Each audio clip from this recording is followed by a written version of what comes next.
Okay, thanks for coming. God bless you. Good night. I guess I'll go first, Doug. Your last chance against the Lakers didn't go exactly the way you guys had planned. What can you take from that game into this game, or anything, or is that something you just kind of flush and move on? It's the Lakers. Short and sweet. Doug, what did you see last night that you want to carry over? And I know you've been impressed with like Dylan Cardwell's play, and in particular, maybe you could go in a little bit to your thoughts on just what you're seeing from him. The level of physicality. One of our key tenets is definitely the physicality, the multiple efforts, and then the responsibility of playing good basketball and finishing good basketball with quarters and different things like that. I really liked what I saw in that regard. The competition level was extremely high, and they played with joy. That's a big one for me. So with Dylan, he plays with joy. So I really enjoy coaching him, but also watching him and experiencing the Dylan Cardwell experience, because it is that. His willingness to be coached and take in information is really high level.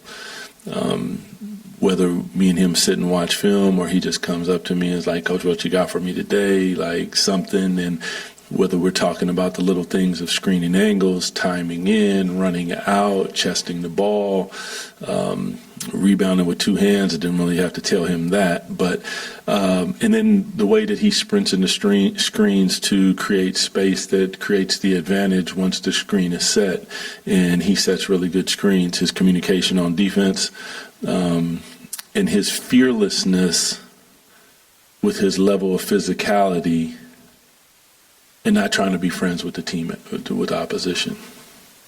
A1. Doug, when we saw you in L.A. back in December, pregame, you referenced a tunnel incident, I guess. And why you be bringing up old stuff? Perhaps you brought it up, and then perhaps a little foreshadowing, right? We get a modern-day tunnel incident after the game. In baseball, sometimes there'll be a carryover from one game to another in a series where a pitcher will plunk a guy. My question to you is it something that you address with your guys, or is that an edge carried over if a guy wants to set a hard screen in the name of Dennis Schroeder? Is that an okay thing that could occur tonight? Listen, we're going to play with an edge as long as I'm sitting here. So that's just what it is. That doesn't have anything to do with anything, but Dennis is with us, period. So he's one of us. If we one go, we all go. Or that's how it is. Yeah. Doug, you brought up last night wanting to have Neek and Malik and DeMar, multiple ball handlers on the floor at the same time. With Neek specifically, how have you seen him become more comfortable in that role of having the ball in his hands and operating through him a little bit more? Trying to, I guess the word is ease. When he went to his run, I gave the ball to Malik, and he gravitated to it as well, but allowed him to meaning Neek, to kind of flow.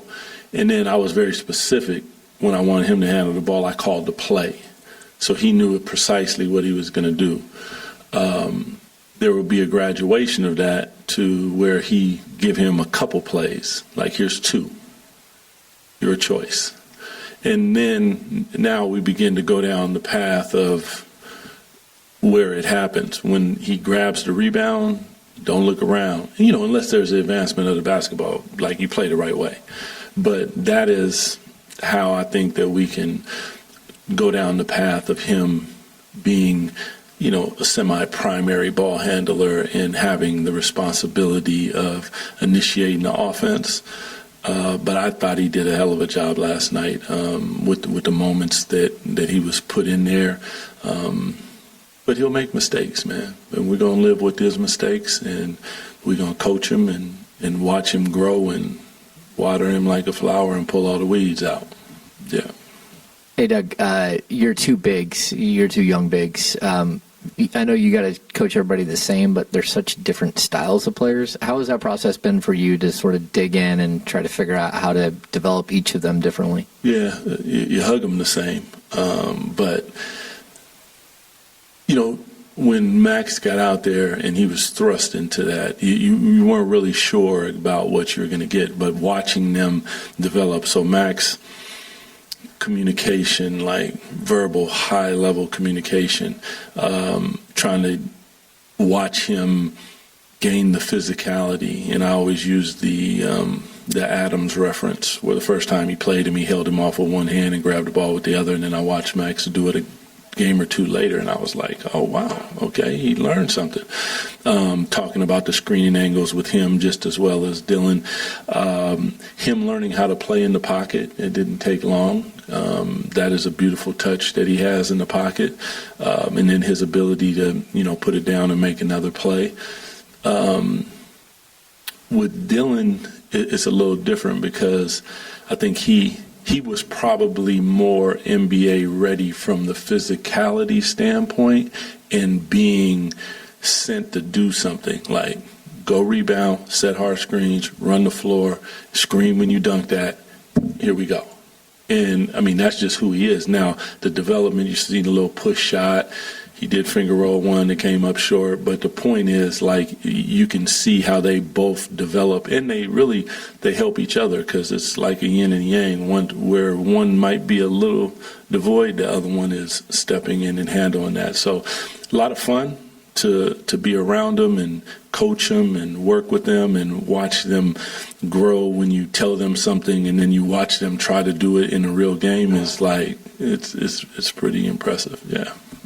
Doug, something like offensive rebounding last night, fantastic all the way across the board. Not just Dylan, who was tremendous, and that's against the best offensive rebounding team in the league. Is this something that you're hoping starts to stick and carry over? Because when it's a focus, because a team's good at it, you're going to focus more in on it. But it looks like it could be a real strength. Yeah, well, for us, coming into the season, thinking possession game.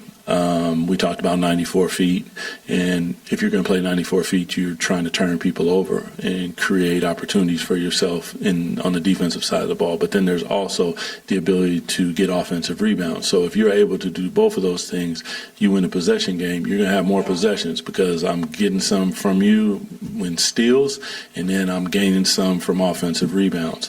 The offensive rebounding ability of Dylan and Max and they're still kind of trying to go get it. There's the tip out aspect that they will improve upon. But, against a team like that with physical guys like that, it was really impressive. And, they just have to keep working. It's going to be a work in progress.